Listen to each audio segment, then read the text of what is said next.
Hello, everyone. Welcome to another exciting episode of Future Doctor podcast by Gyan Berry.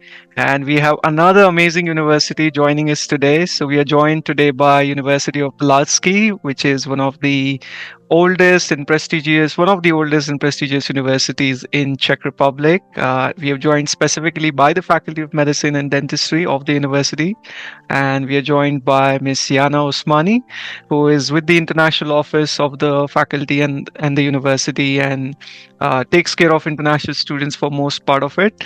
So, Yana, welcome to the podcast. Hello, thank you so much for having me. Thank you. Yes, excited to speak with you. Also, I'm joined by my colleague Pooja, who is our senior counselor who counsels students with their university admission journey. Pooja, welcome. Thank you, Tejas, and hello to all the students. Right, so let's get straight into it. So, Yana, if you would like to introduce yourself, what do you do at the faculty and the university, and just brief introduction about the university, that will be great. Sure. Okay. So, my name is Yana Osmani. I work for the Faculty of Medicine and Dentistry, Palacky University, as an academic registrar for the General Medicine study program.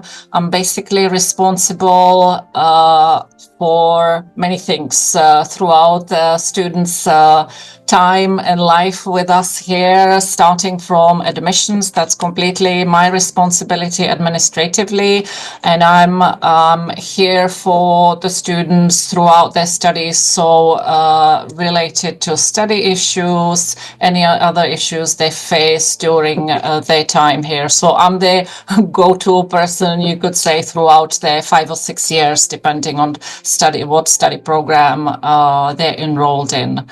Yeah, so that's about me. I mentioned I'm working for the Faculty of Medicine. So this faculty is one of the 8 faculties of Palacky University. Palacky University is a very traditional university that's been here for a long time. Maybe we'll talk about the history a little bit more later on, because I think it's exciting and interesting to tell you something about it. So, like I said, there are 8 faculties to Palacky University. The Faculty of Medicine is one of them. So I think we'll focus mostly on medicine and dentistry today. Those are the study programs that will be of interest to your students. Absolutely. Thanks for that lovely introduction. I think your role is very enriching and rewarding and challenging at the same time, I can imagine. Yeah, it is. Yeah. So, Yana, on behalf of the students and their families, we have a lot of questions, which Pooja will take it forward from here. And yeah, Pooja, over to you. Okay, thank you very much, Tejas, and thank you, Ms. Yana, for taking out your time for this podcast. And I'm sure our students have a lot to learn from this podcast. So, without further ado, I'm going to start with my questions. But before I start with the question, I'd just like to let the students know that the questions are divided. So, initially, we're going to cover up information on the university, and then we'll further break it down to questions related to the academic and program overview, then questions related to student retention and support, research, and information about the facilities, international students, student life, and last but not the least, on the admission process, and finally about some advantages of Palacky. So, Ms. Yana, my first question to you would be, can you provide a brief history of Palacky University and its role in shaping medical education in the Czech Republic? Thank you for making this the first question, because I mentioned it. I think that it's exciting, or I hope it will be for your students when I tell you that Palacky University is an institution that was actually established in 1573. So we've celebrated 450 years actually from the time when it was established. It wasn't called Palacky University then. It was a Jesuit college in Olomouc,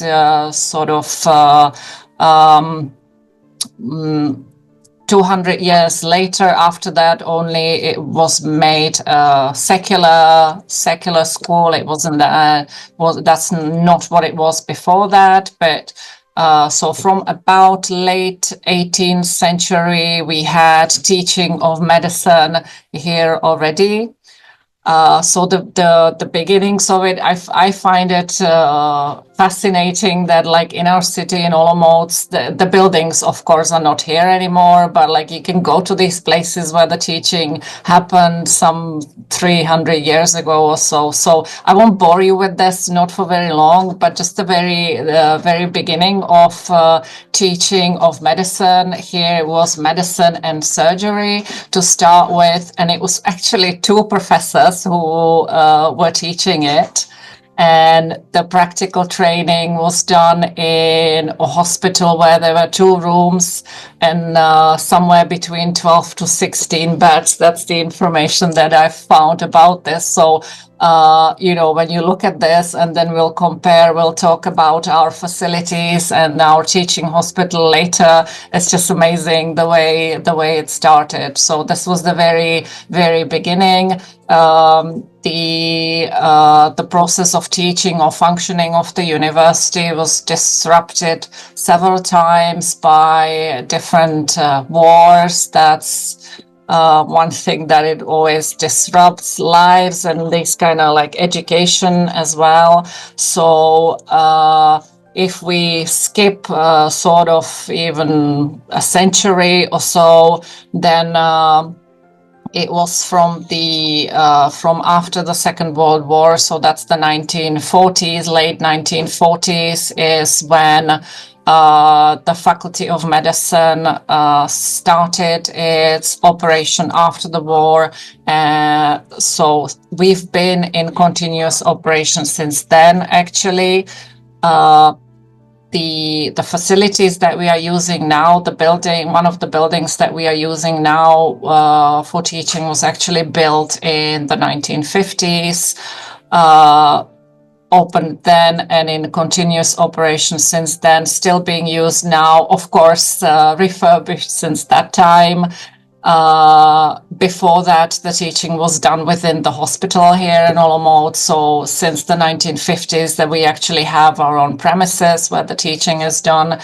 And then again, we'll skip several decades. And then it was in 2012, a new building of the faculty was opened with lots of laboratories, new classrooms and spaces. So that's actually more than 10 years ago now. And now we are in the process of building yet another facility, yet another massive building of the faculty that will be completed next year, sometime in the spring. So if we are talking now, I'm guessing, applicants who will be applying to start perhaps next year, September 25 would be listening to this talk. So they would be the ones who would be able to enjoy the benefits and the new space already, hopefully in their first year. So that's pretty much about the history of the medical faculty, and it shows that it's been there and it's been one of the leading institutions in this country for a very, very long time. Yes, absolutely. And that is very impressive to know that how old Palacky is. I think with the previous question that I asked, I would like to also ask you, how is Palacky University different from the other Czech universities that are, equally old as it? How is it different? Well, if I talk about our faculty, I think that, because you have like lecture halls and you have laboratories and this kind of thing everywhere, although like the new spaces that we have, that's something that we're very proud of course. But I think that here, one thing that differentiates us from other faculties is the personal approach that we try to give to the teaching in sense of maybe having smaller groups for teaching. The classes are divided to for certain type of teaching. They're divided to smaller groups, let's say like 15 students. So the teachers are able to give more attention to the students, more personal attention in that sense. Yeah, and also it's nothing really to do with teaching, but if you look at the fact that the students will be spending 6 years of their lives here, so where the university is located, the city itself, Olomouc, that's really important as well. And Olomouc really is, it's a student city. We are a student city. If I tell you that there are about 100,000 inhabitants, that's the population of Olomouc, and there are around 20,000 university students. That goes for whole of Palacky University. That's not just our faculty, of course, but it makes such a big difference in the life of the city when the students are here. So I think that's one of the reasons why it's a great place to be for university students. Great. Thank you very much for that detailed explanation. My next question is, how does the university uphold its tradition of academic excellence and innovation? Well, first of all, and that's why the students would be here, it's the quality of our academic programs. They're here to study. So you need to know that the university offers a good range of not only undergraduate but also postgraduate, doctoral programs, and all of these programs meet international academic standards. So that's one of the reasons. Yeah, academically, it's very high quality here. The facilities that we offer, we continuously keep investing in the infrastructure. I've mentioned it to you that we are in the process of building a new building of the faculty. So that's one of the things as well. The new place will or is meant to support both theoretical and practical learning for students. Our university being as traditional as it is, it's really the tradition meets innovation, if it makes sense. It's the university is also like research oriented, so that's one of the important values as well. Last but not least, community engagement and some social impact of the university and the faculty in the sense that we as the university also, apart from like the undergraduate study programs that we offer, there's also things like children's university to get perhaps hold of the future students early in their life, kids who can take part in these like different, it's a program where they have teaching at different faculties, maybe once a week. So they kind of get interested in learning about different sciences. So I think that's one great thing. There's also a university of the third age for senior citizens here at the university, and the faculty. Also, some public lectures are held occasionally. So these are the things that I feel that help our institution to uphold this academic excellence, and bringing new things. Great. So these were just a few questions related to Palacky University. Now, my next set of questions are going to be more towards the academic and program overview. So the first question would be, what are some core programs offered by Palacky University and how are they unique? Well, we basically have two main study programs, undergraduate study programs at our faculty that your students would be interested in. The first one is a general medicine study program, which is a 6-year program, upon completion of which the students get or earn an academic degree, Doctor of Medicine. It's a really comprehensive training that combines theoretical education with really extensive clinical practice. That's one thing that we do combine, and that's one thing that's done nowadays a lot. Is simulation training.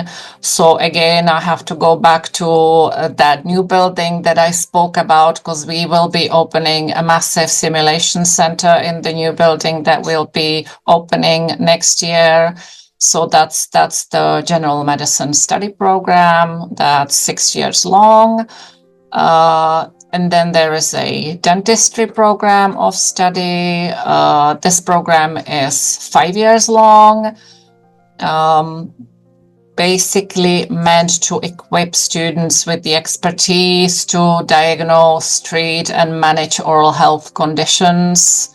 Lots of hands-on training there as well, for sure, from the very first year. So these are the two main study programs that your students would be interested in, I'm sure.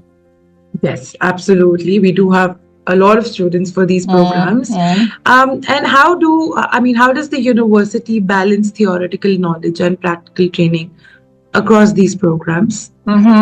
How do we balance it? Well, basically, we start, or the students in both study programs, they can get to the practical part of medicine. They do have to build a proper theoretical foundation so that they're ready to take on the actual medical challenges. So in the early years, the foundation subjects would include courses like anatomy, physiology, there's biochemistry. So really like building solid scientific basis there.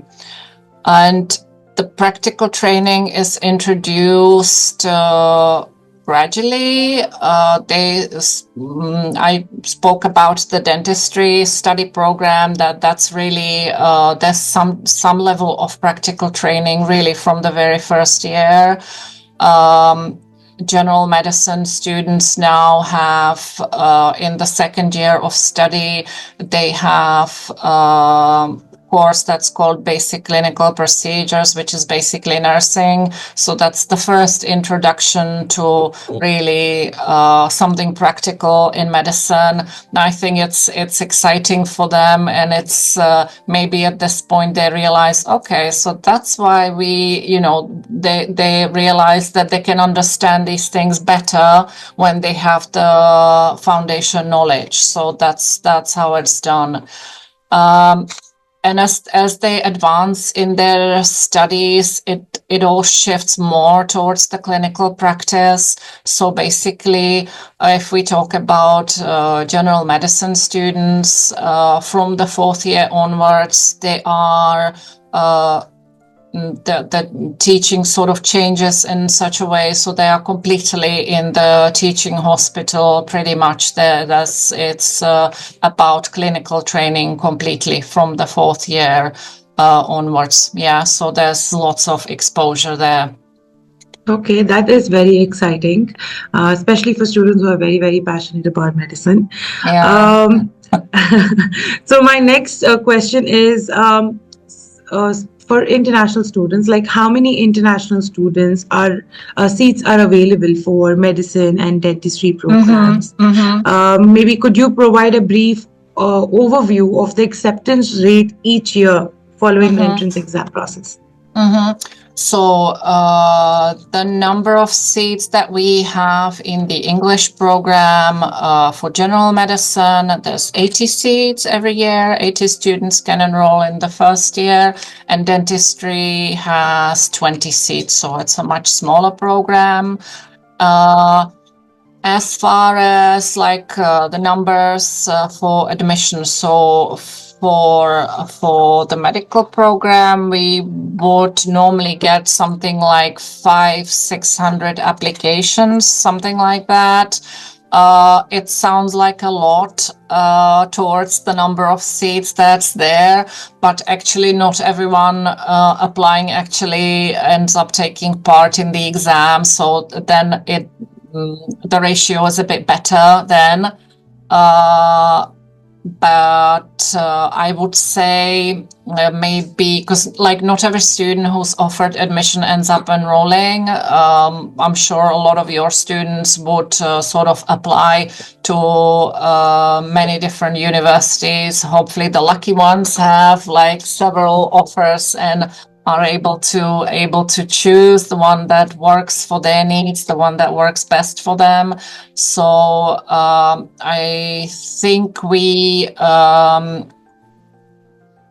sort of offer admission as far as general medicine to about 150 students or so from the number of applications that I've mentioned to you. The fact that not everybody enrolls, then these would be, like I said, the lucky ones who have a number of offers from different universities. Yeah, so that's how it is. So I think then that's not too bad.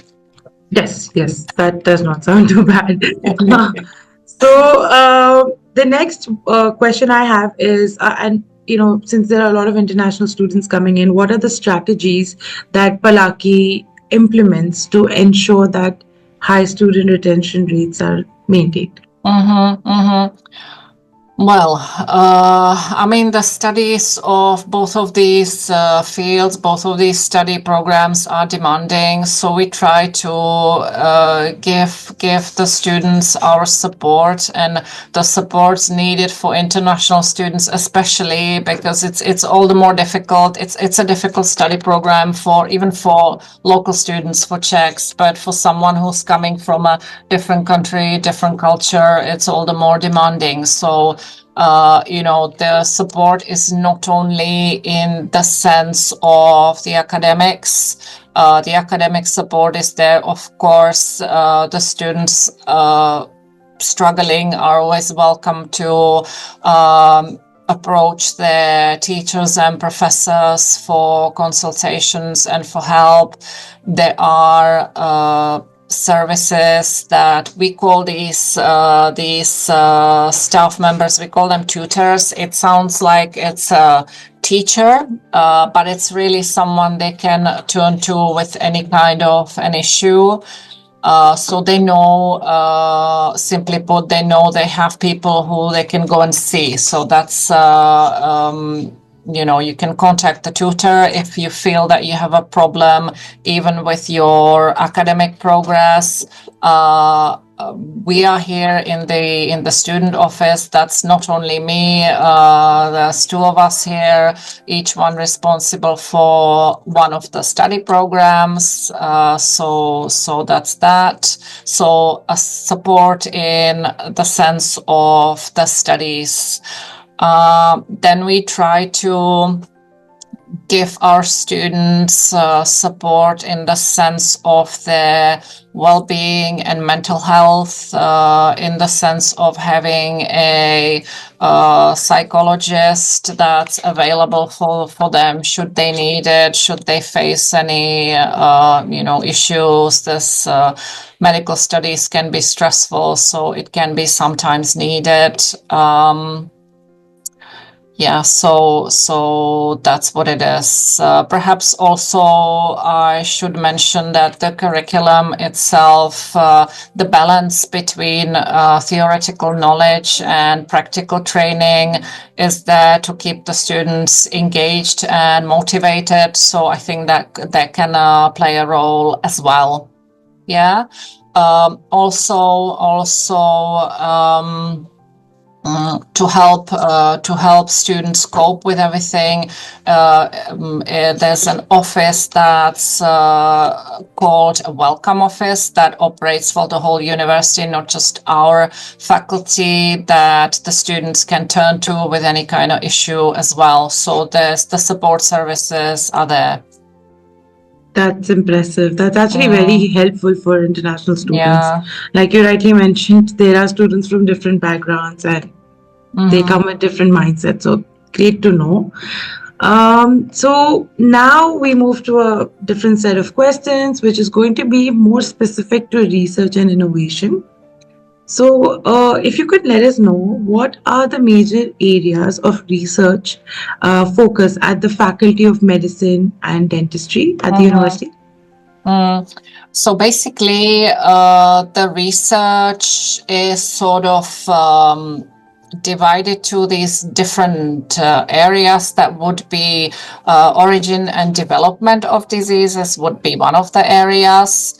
New diagnosis and therapeutic methods would be another, and then epidemiology and prevention of severe diseases would be the third one. So if I can mention maybe just few areas, few specific areas from each one. So for origin and development of diseases, there's research in the field of investigating cancer biology, for example, early detection methods and innovative therapies, such as immunotherapy, for example. There's research in the field of cardiovascular diseases, infectious diseases as well. I don't think I need to sort of elaborate into very much detail, but it's just for the students to know that this is there as well. The second area was new diagnostic and therapeutic methods. So that would involve areas such as innovative surgical procedures, for example, gene and cell therapy, drug delivery systems, to name a few. There are lots more. And, someone who is more focused on research would be able to tell you more details, I'm sure, but I hope this works. Yeah. I also mentioned epidemiology and prevention of severe diseases. So in this area, the research focuses on prevention and control of, for example, cardiovascular diseases, infectious diseases, metabolic and endocrine diseases, again, to name a few. There more. Yeah. So that's how it is as far as research at our faculty. Having said that, there may be students who will already know that research is something that they would be interested to get involved in. So I would like your students to know they can when they're enrolled here. Students here at the faculty have the chance to register for these. We call them student research projects. They're available normally for students, usually from the third year onwards, maybe sometimes for second year students, not so much for the first years. Yeah. So how this works is that students basically, there's always like a list of research projects that's offered. You contact a particular mentor for that project or supervisor. You agree with him or her that this is the research project you would like to work on, and you work on this research throughout almost full 2 semesters. And then you compile your results into a presentation, which you're then able to present at a conference for these student projects that's held every year, usually in May. So that's a great outcome. And so students can get involved in the research area throughout their studies as well. That's excellent. That's great news.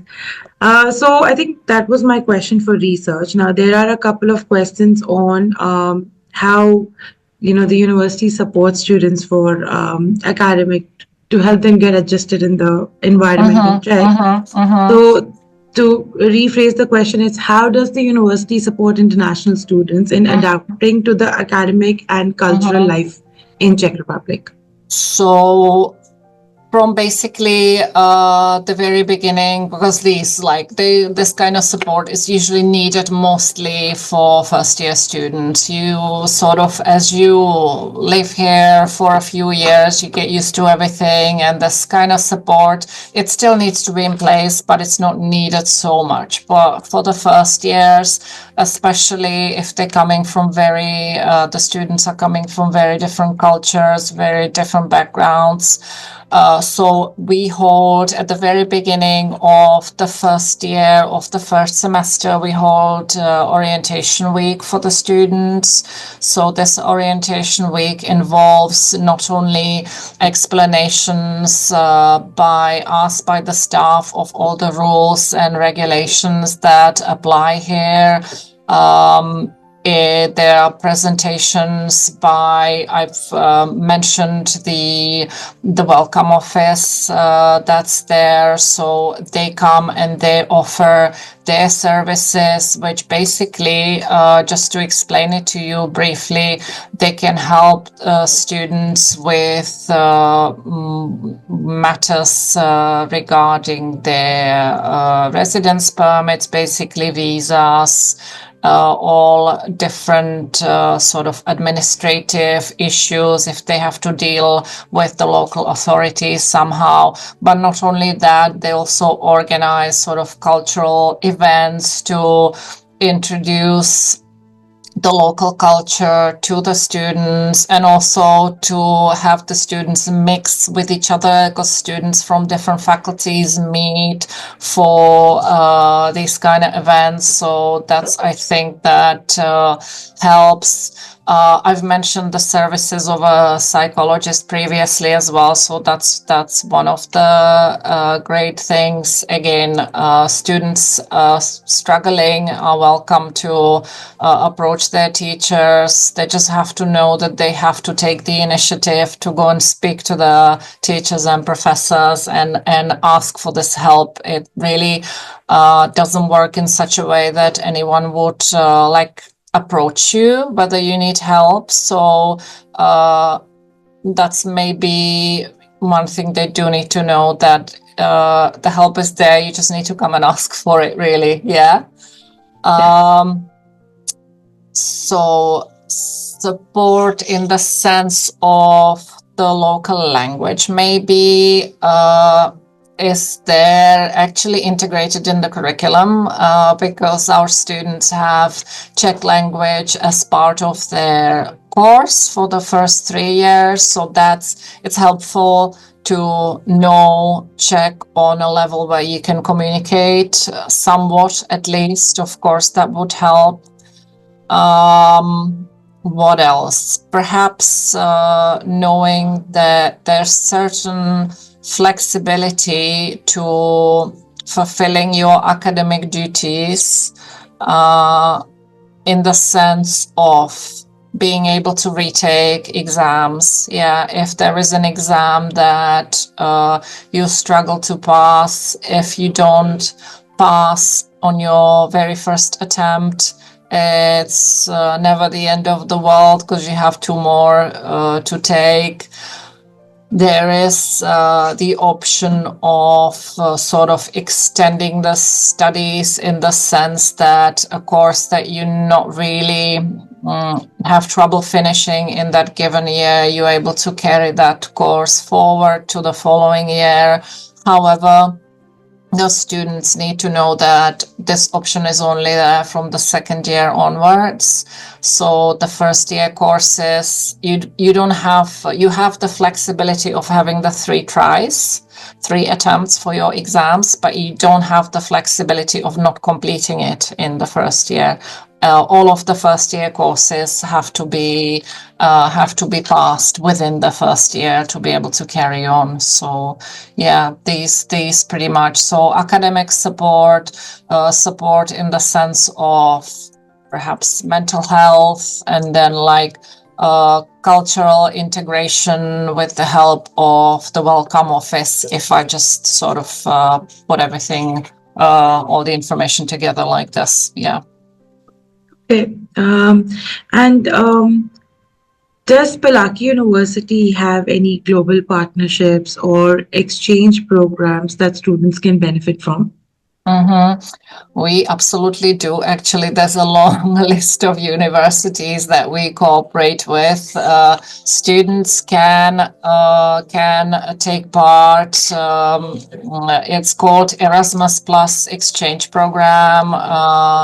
There are partner universities within Europe that you can choose to complete. Usually, it would be a semester or two that although the maximum limit is actually 2 years that you can spend at a partner university, but I believe students mostly opt for one, maximum 2 semesters abroad. So you basically apply for this in the previous year when you are planning to go to this university. There's a selection procedure, and so I'll tell you some of the countries that we have an agreement with universities there. So for example, it's Pleven University in Bulgaria. There's agreements with universities in France, Croatia, for example, Italy, Hungary. There's partner universities in Germany, Poland, Portugal, Austria, Greece, Slovenia, Slovakia, Spain, and Turkey. So these are the options. If you do want to because like for students coming from abroad, like the fact that they come to the Czech Republic, that on its own is an experience enough perhaps, but if you want to expand it, try studying at a different university, the options are there, absolutely. And there's also an opportunity to sort of complete these practical internships at and that is something that can be arranged at pretty much any public or private hospital. If it's within this Erasmus program, then it just needs to be a country that's included in this program. So yeah, the options are, don't want to say unlimited, but I almost feel that way. There are like many places that you can do this. Yeah. Okay, that is very good to know. I think it is, yeah. Yeah.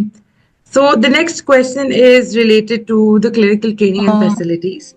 So I would like to ask you, what clinical training opportunities are available for students? And can you elaborate on key clinical facilities and resources provided for students? One of the great things about our faculty is the fact that we are actually located on the grounds of Olomouc Teaching Hospital. So now I'm sitting in my office now, and when I look outside the window, I actually from here see different departments of the hospital. And this teaching hospital is where most of our clinical training takes place. Yeah. And this hospital is actually one of the largest inpatient facilities in our country. It's part of a network of 9 university hospitals that's managed by the Ministry of Health of the Czech Republic, and this hospital is the largest healthcare facility in the Olomouc region.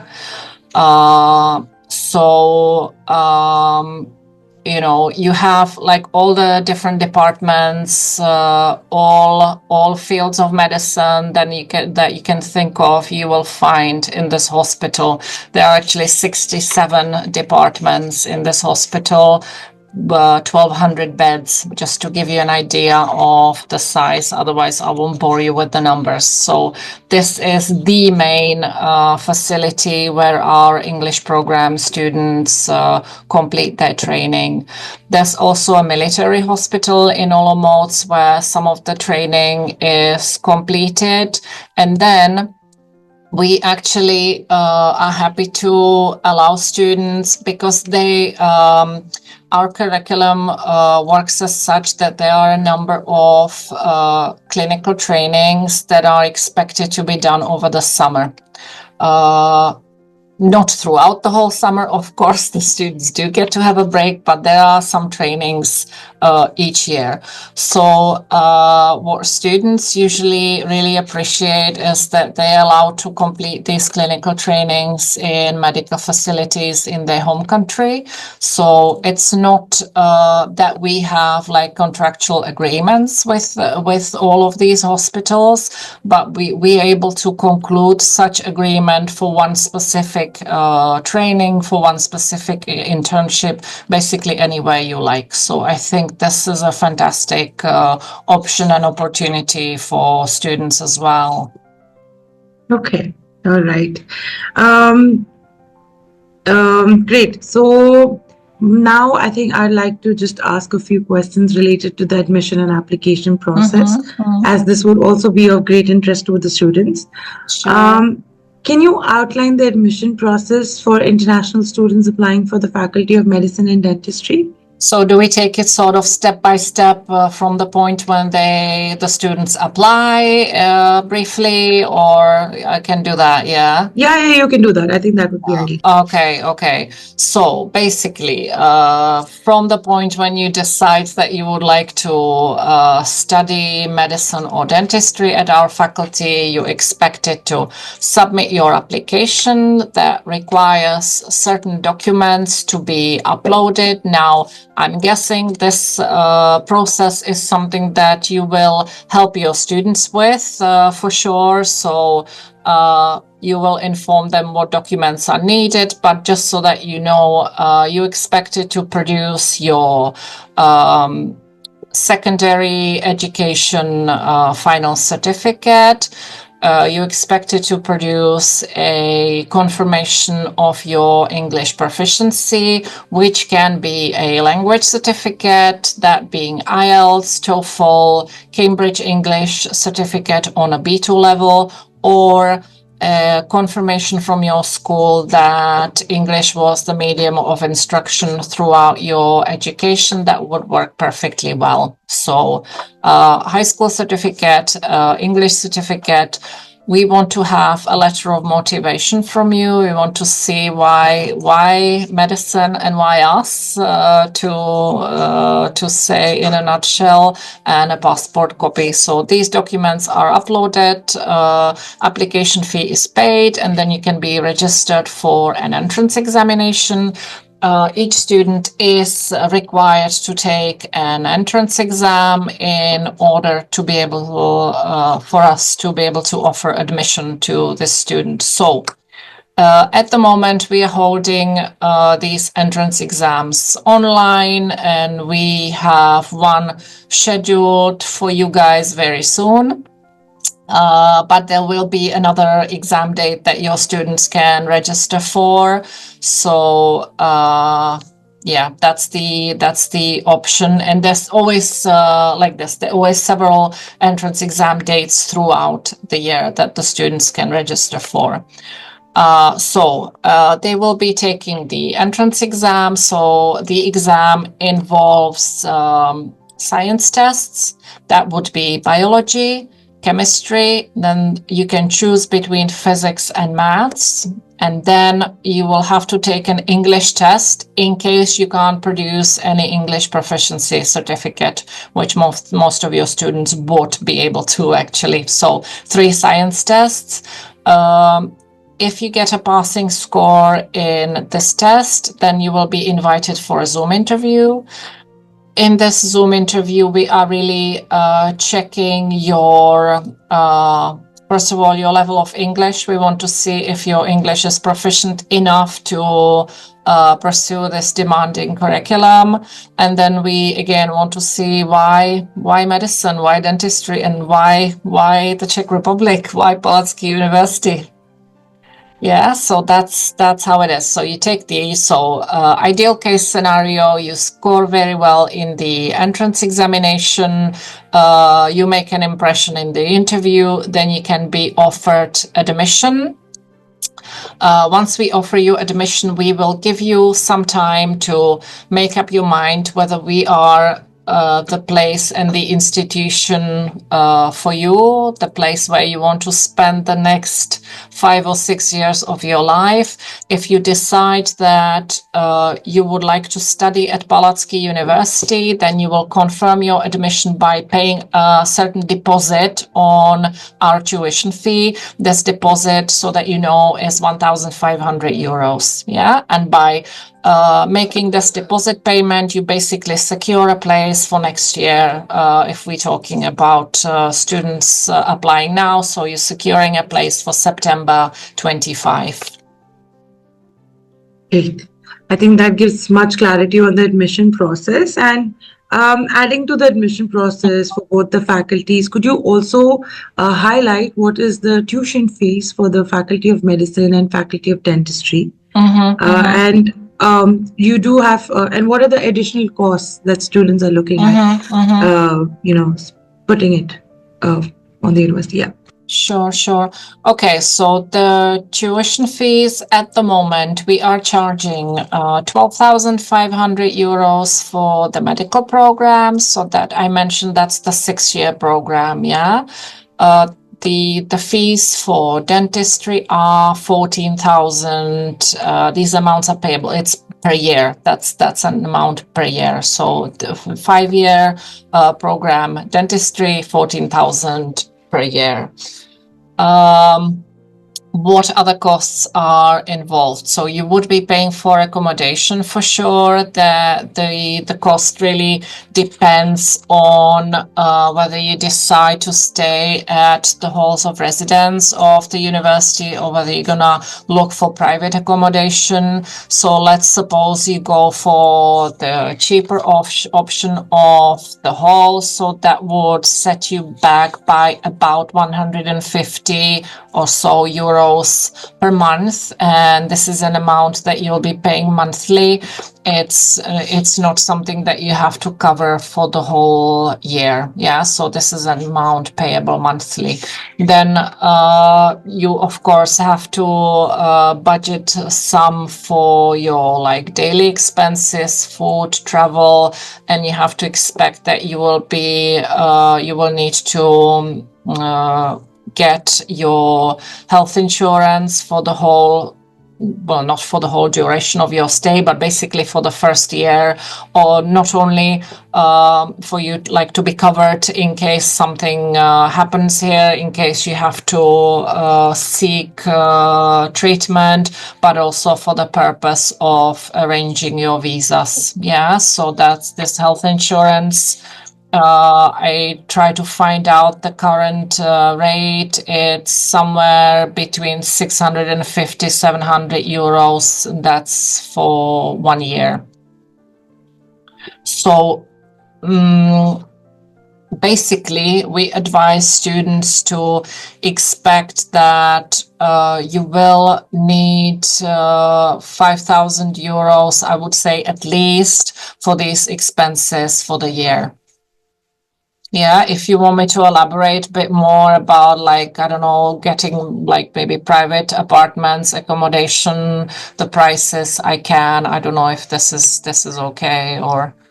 Absolutely, you could, because that's the following question. Yeah. So if you'd like to cover it, you may.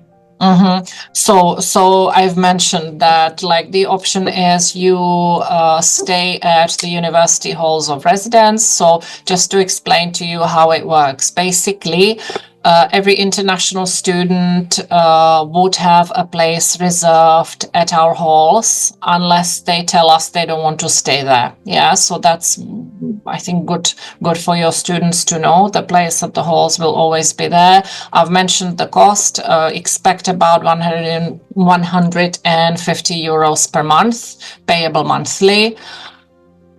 Do expect that at the halls of residence you will be sharing the room with someone. There are some single rooms at the halls, but very limited. And I'll be very honest with you. You kind of have to earn your your place in the single room in the sense of being here for a while. So it's usually not given to the first year students. So just take it that you will be sharing the room with someone. Yeah, with one person. It's double rooms.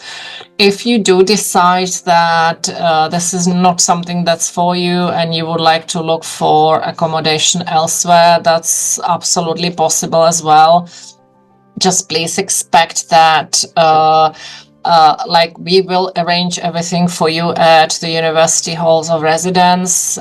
If you decide to opt for a private apartment, the help that we can give you would be contacts perhaps for some estate agents in Olomouc, but we won't really, and we can't.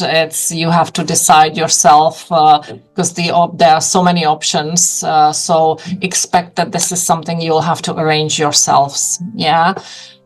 If we look at the costs, I would say that if you get like a studio or a one-bedroom apartment, you can expect to pay something like 550 euros per month. Of course, it can be more because it would depend on the standard of the place very much. I think more on the standard rather than, because like Olomouc is not such a big place that you would have different prices in the center and like the suburbs.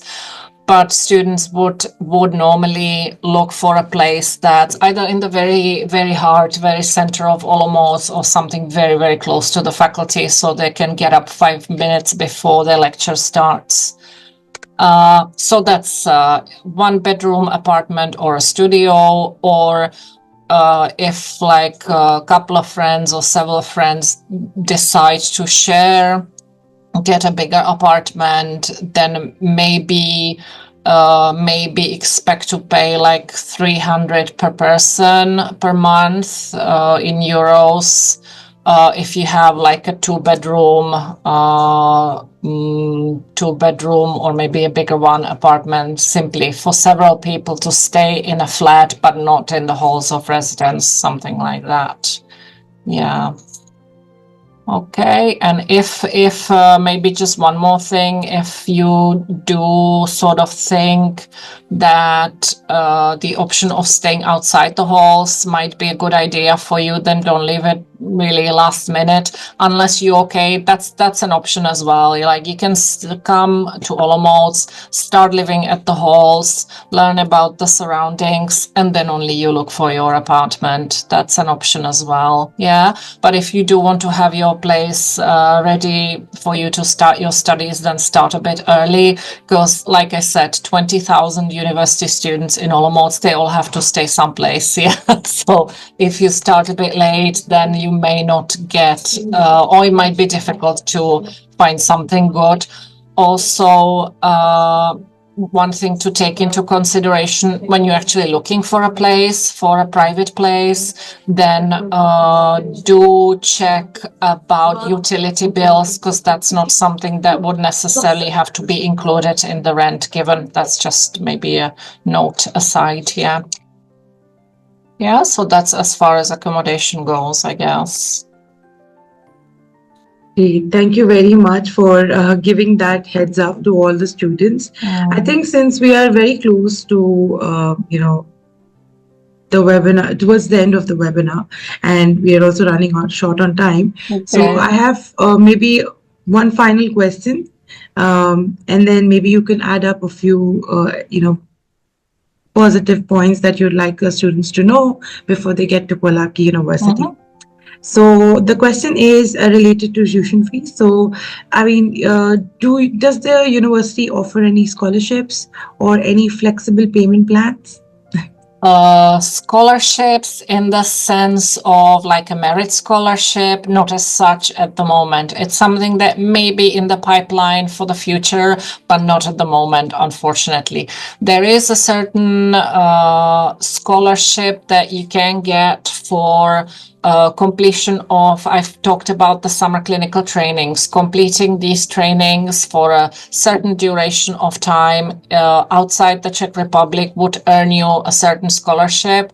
But to be very honest with you, this is something that really maybe goes more towards like covering the costs, because usually you would be expected to pay for these internships. So, but a scholarship as such that would help you cover your fees, not really there at the moment. Yeah, I'm sorry to say.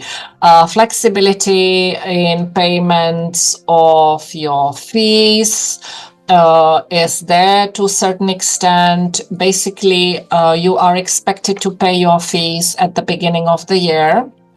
What we can offer you is that you can pay half your fees at the beginning of the academic year, which would be in September, and then you can pay another half of the fees in February, which is the start of our second semester. So this option is there. Yeah, otherwise we don't really arrange like more installments than this normally.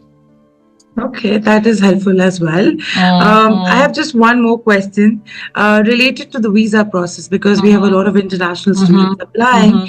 Could you highlight some commonly faced problems or issues by international students during the visa process? You know, I think just like the very fact of gathering all the documents for this visa application can be perceived as daunting if this is something that like you do for the very first time, but that's why you guys are there. You will help in that respect as well, I'm sure, and with arranging the visas, I'm sure that makes it much easier if the students take your help in this. So the students should know that we are there to help, of course, and the main documents that they need to start making these visa arrangements are given by us, that being a letter of admission and a confirmation that they have their accommodation sorted at our halls of residence will be given up by us. Yeah.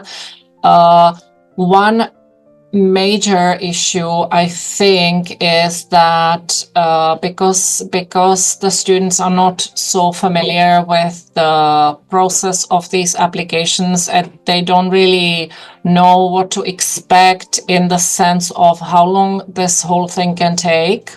They start the procedure very late, and then they sometimes, unfortunately, end up not being able to make it here for the start of the year.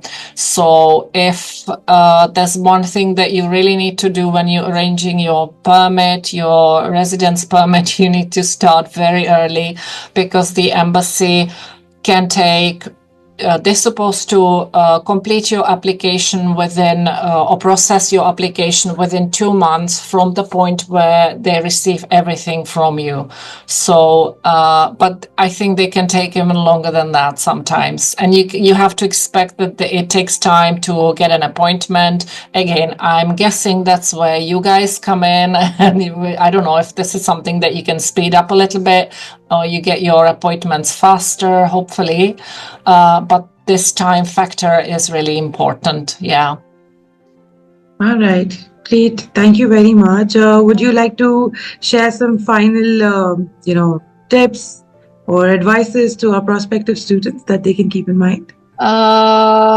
Tips or advice? Well, so for a student who would be starting their studies here, I think the tip would be don't expect that you can ease into things, into these medical studies, and take it slow in the beginning. Do expect that you'll have to work very hard from the very beginning, and there's no really period where you have to get used to things. I guess it would be nice if there is, but other than the orientation week, you are expected to do a lot from the very beginning. So just be prepared. It is what it is. You have to study hard. And I guess if you choose this demanding field of study, you are already expecting that it's not going to be an easy ride.